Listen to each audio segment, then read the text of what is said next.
అందరికీ నమస్కారం గురు. మేము మా చెరువు కోసం నీళ్లు పెట్టడానికి సుబాబుల తోటలోకి వెళ్తున్నాం. ఎవరో అడ్డీలు వేసేసారు నీళ్ళు రాకుండా. ఇప్పుడు ఆ అడ్డీలను పడగొట్టడమే మా ప్రథమ లక్ష్యం. మేము పడే ఇబ్బందులు బాధల్ని చూడండి. మేము వెళ్ళే మార్గంలో ఎలా ఉంటుందో. అడవి కంటే దారుణంగా ఉంది.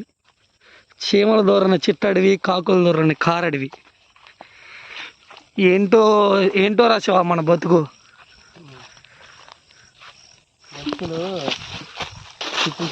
ప్రతిదాకా మనం ఏడ బతకాల.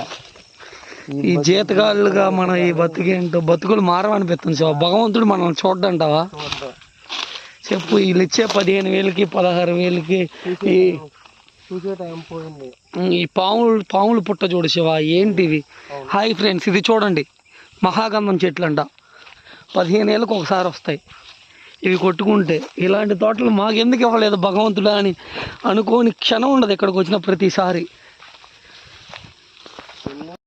చూడండి ఫ్రెండ్స్, నిండుగా రావాల్సిన బోధి చాలా తక్కువగా వస్తుంది.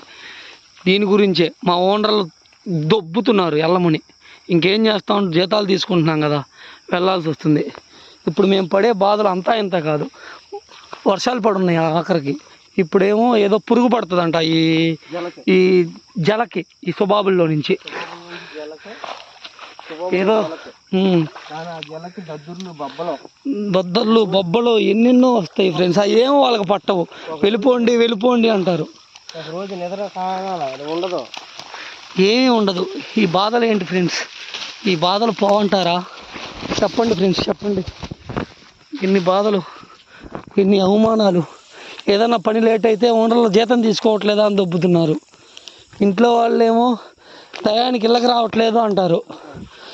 ఇంకా ఎదరెళ్ళి అబ్బాయికి పెళ్ళయింది, ఆ పిల్లోడు బాధ అయితే వర్ణాతీతం. ఒక అరగంట లేట్ అయితే నువ్వు ముంతాగటాకి వెళ్ళిపోయావా, దెంగి తాగటాకి వెళ్ళిపోయావా అంటుంది వాళ్ళ ఆవిడ. గొడవలు, బాధలు, ఇవన్నీ ఎలా ఫ్రెండ్స్ చెప్పండి మీరే. చూడండి ఫ్రెండ్స్, మీకు కనపడుతుంది కదా బురద రొచ్చుగా అయిపోయింది. ఇలా అయితే ఎలా తిరుగుతాం ఫ్రెండ్స్ మీరు చెప్పండి. ఎన్ని బాధలా. ఉదయాన్నే 3 గంటలకు మళ్ళీ ఫ్యాన్ సెట్లు వేయాలి ఆ చేపల గురించి. ఆ వీడియో రేపు మీకు పెడతాను ఫ్రెండ్స్. చూడండి ఇంత దారుణంగా బతుకుతున్నారని మీరు కూడా అంటారు. ఇంకా మా బాధ చూసి నెలకు ఒక 500 వేస్తూ ఉంటారు మీరు తిరిగి. కానీ మాకు అలాంటి డబ్బులు వద్దు ఫ్రెండ్స్. మేము కష్టపడి సంపాదించిందే మాకు ఉండాలి అంతే. చూడండి ఈ అడవి చూడండి, ఎటు తిరిగినా అడవి ఎలాగుంది.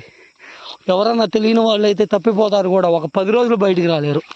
అంత కారడవిలా ఉంటుంది. ఊరికి 10 కిలోమీటర్ల దూరం. చెట్లు చుట్టూ కమ్మేస్తాయి.